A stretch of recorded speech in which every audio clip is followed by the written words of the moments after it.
رحلة بحث عن اليزيد. في شارع طارق بن زياد في الحسيمة غير بعيد عن إحدى المخبزات جلس عبد النبي على حافة واجهة محل تجاري كان لحظتها مغلقا. الساعة تقترب من 2 بعد الزوال، والفصل فصل صيف.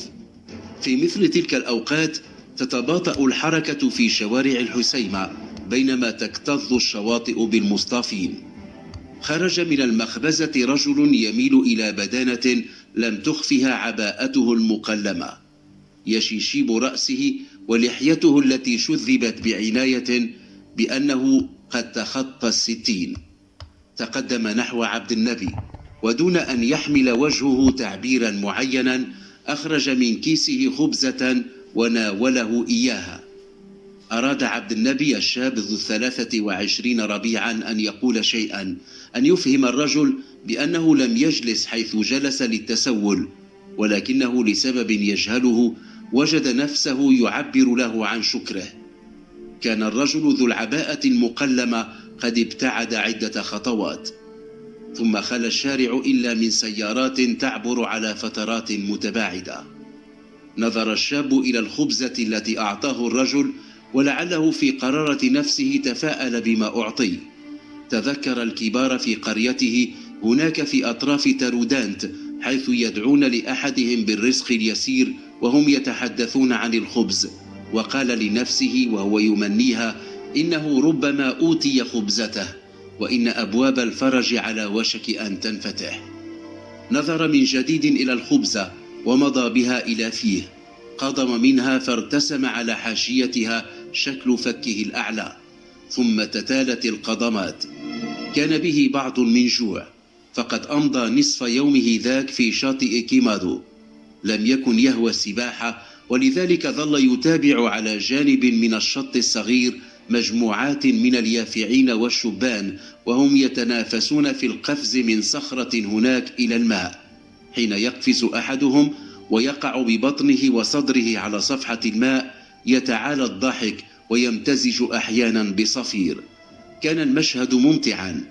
هي متعة تجددت لدى عبد النبي على مدى الأيام 10 التي أمضاها حتى الآن في الحسيمة. لما نهض من مكانه كان قد التهم ثلثي خبزته، تلك التي أعطاها إياها الرجل ذو العباءة المقلمة. مشى متبعا شارع طارق بن زياد منذ أن وصل الحسيمة وهو يبحث عن خاله اليزيد. لم يجده في العنوان الذي سلمته إليه والدته. لما طرق ذاك المنزل الكائن في زنقة توريرت لم يجده هناك، بل إن الذي أطل عليه من باب المنزل أنكر أن يكون اليزيد أو راغي سكن يوما ما في ذلك المنزل. لم يصدق عبد النبي كل ما قاله الرجل الذي بدا في حالة تشنج لا تخفى. قد يكون سبب ذلك الوقت المبكر الذي طرق فيه عبد النبي بابه. كانت الساعة تقترب من 6:15 صباحا. يلتمس الشاب لنفسه عذرا في أنه لم يشك لحظة في أن اليزيد خاله يسكن هناك، وأنه كان يتوقع أن يستقبله بالأحضان.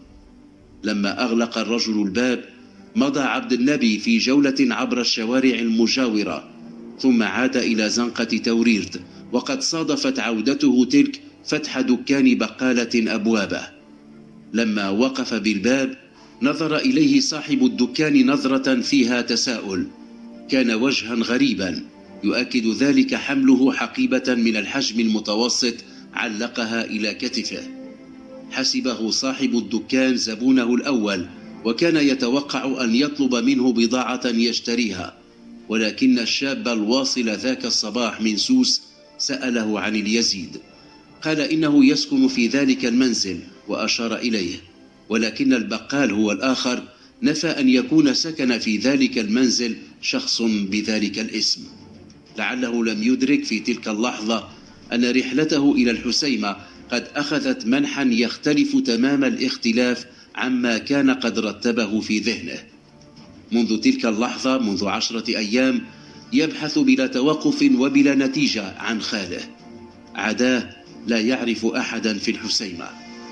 خلال تلك الأيام 10 كان حين يحل المساء يمضي إلى الشاطئ في كارابونيتا يقضي الليل، كذلك كان يوفر نفقات المبيت.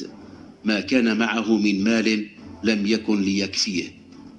قرر عبد النبي أن يبحث عن خاله في المراكز المجاورة. أمهل نفسه يومين آخرين للبحث عنه في الحسيمة، حتى إذا أيقن أنه غير موجود غادر إلى إمزور. هو يعلم أن اليزيد خاله يعمل في أشغال البناء، وأنه متخصص في تركيب الزليج. يظن الشاب أن التركيز على المقاهي قد يتيح له فرصا أكبر في اللقاء به. مساء ذلك اليوم 11 له في الحسيمة، وكان يوم اثنين، كان يطوف بالمقاهي يحدق في الوجوه، وكثيرا ما دحر لأنه لم يكن من المستهلكين، بل لعله عد من المتسولين. مرة بينما هو يدقق في الوجوه نهض من عمق مقهى في شارع يوسف بن تاشفين شاب يبدو في مثل عمره. كان يوجه إليه كلاما بالريفية لم يفقهه كله، ولما تفطن الشاب المندفع نحوه إلى أنه لا يفهمه انقلب يتحدث بدارجة تقريبية، يسأله بنبرة لا تنقصها الحدة عما يجعله يحدق فيه. كاد يمسك به وهو يكرر سؤاله ذاك، لولا أنه لوح بيده بما أفهمه بأنه لا يعنيه. وسريعا انصرف، وقد ظن أنه أفلت من مشادة قد لا تحمد عقباها. ولكنه لما انتقل إلى مقهى آخر في شارع عبد الكريم الخطابي، قبل أن يكمل جولته عبر الوجوه الجالسة هناك، باغته أحدهم بأن أمسك به من كتفه، أداره ثم مباشرة صفعه بقوة. كاد يفقد توازنه، أدركته يد الذي صفعه وأمسكت به بشدة. صار المشهد ضبابيا، يسمع جرسا في أذنه التي نالتها الصفعة. حقيبته التي يعلقها على كتفه تحول بينه والتفلت من ذاك الذي يمسك به. كان يدير وجهه صوب شخص آخر كان يقف خلفه، يتحادثان بالريفية، لا يفقه ما يقولان. استجمع كل قوته وسأل الذي يمسك به عن سبب صفعه والإمساك به. حرك الرجل الذي يبدو على أبواب الكهولة رأسه بشكل دائري، بما يفهم منه أنه يعد البراءة التي طرح بها السؤال مراوغة ومناورة. يراه الآن بشكل أوضح، تعلو محياه صفرة كتلك التي تغشى الوجوه الغاضبة. رآه يبتلع ريقه بينما وقف كثيرون ممن كانوا جلوسا حول طاولات وسط المقهى، وجاء آخرون ممن كانوا حول الطاولات التي تحتل الرصيف. ثم سمعه يقول لأحدهم إنه هو الذي سرق حافظة أوراقه. كاد يخر أرضا وهو يسمع ذاك الاتهام الثقيل. تدارك نفسه إذ أحس بأن الأمر لن يبقى في حدود المقهى، وأنه ربما اقتيد إلى مركز الشرطة. لم يكن يرغب في ذلك. مرر كفه على خده، أحس بألم يشبه ذاك الذي يلي حرقا سطحيا بالماء المغلي. الآن صار يراه واضحا. أيقن أنه لا يعرفه ولم يسبق له أن صادفه في طريقه. نظر إليه في عينيه وسأل إن كان موقنا بأنه من سرق منه حافظة أوراقه. بلا تردد قال الرجل إنه موقن تماما أنه من فعل. استدار صوب أحدهم، سمعه يناديه خالي حمادي وقال له إن هذا، وأشار إليه بعدما نعته نعتا قبيحا، هو الذي سرق حافظة أوراقي يوم كنا في السوق. انتبه إلى أن الرجل الذي ناداه بالخال حمادي رجل يبدو عليه بعض الوقار. توجه إليه عله يخلصه من هذا الذي يمسك به بحزم زائد. قال له وهو يقسم بالله العظيم إنه لم يسرق قط في حياته، وإنه ما جاء إلى الحسيمة إلا بحثا عن خال له. اقترب الخال حمادي منه، نظر إلى الذي يمسك به دون أن يقول شيئا وكأنه يستأذنه، ثم خاطب عبد النبي: تعلم أنك ستنتهي إلى السجن إن ثبت أنك من سرق حافظة أوراق هذا الرجل. كان رده الوحيد أن عاود القسم بالله العظيم أنه لم يسرق قط، وأن ما يدعيه هذا الرجل لا حجة له عليه. ثم وحتى يقنع أكثر بصدقه اقترح أن يتم تفتيشه وتفتيش حقيبته حتى يتأكد الجميع أنه لا يكذب. ضحك الذي يمسك به بسخرية وقال وهو ينظر في المتحلقين من حوله: هل تظنون أن سارقا يستطيع الاحتفاظ ب500 درهم لأكثر من شهر؟ هل تظنون أنه سيحتفظ بالأوراق التي كانت في الحافظة؟ وهو يسمع أن الرجل فقد حافظة نقوده منذ أكثر من شهر، أيقن عبد النبي أنه شبه له. انتفض وهو يصرخ أنه ما وصل الحسيمة إلا منذ 11 يوما وأنه لم يسرق أبدا. قال ذاك الذي ينادونه خالي حمادي: وما حجتك على أنك ما وصلت إلا منذ 10 أيام أو 11 يوما؟ لا زلت أحتفظ بتذكرة السفر من الدار البيضاء إلى الحسيمة، هل تريدون رؤيتها؟ لم ينتظر ردا، أرسله الذي يمسك به إذ صار محاطا بالفضوليين.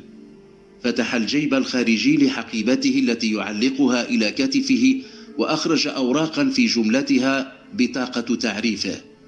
بحث بين الأوراق واستلها، ناولها ذاك الذي يناديه الجميع خالي حمادي، ولأنه لا يحسن القراءة نادى على النادل الذي تقدم مسرعا.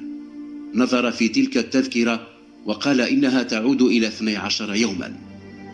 عرض الشاب مرة أخرى حقيبته لتفتيشها. تولى الأمر ذاك الذي ينادونه خالي حمادي. كل من كانوا متحلقين حوله شاهدوا ما كان في تلك الحقيبة. في تلك الأثناء انضم إلى المتحلقين حول عبد النبي رجل لم يكن قصر قامته يسمح له أن يرى من يتوسط تلك الحلقة. ثم سمع أحدهم يقول إنه من سوس. شق لنفسه طريقا بين الأجساد المتزاحمة، وما أن تمكن من إبصار من في وسط الدائرة حتى صاح: عبد النبي. قال الخال حمادي: هل تعرفه؟ نعم، إنه ابن أختي. التفت الشاب فرأى خاله اليزيد الذي ظل يبحث عنه كل تلك الأيام. ارتمى في حضنه وبكى، ومن خلفهما سمعت أصوات تردد بأنه ابن أخت السوسي. في تلك الأثناء اختفى ذاك الذي صفعه واتهمه بالسرقة، ثم تفرق الآخرون ولم يبق سوى الخال حمادي. اكتشف عبد النبي أنهم أغلبهم يعرفون اليزيد معلم الزليج، وقد استغرب أنه لم يصادفه، ولكن استغرابه ذاك ما لبث أن انمحى لما علم أن خاله انتقل إلى العمل في إمزور منذ نحو عام. انتبه عبد النبي متأخرا إلى أن العنوان الذي كان معه كان خاطئا.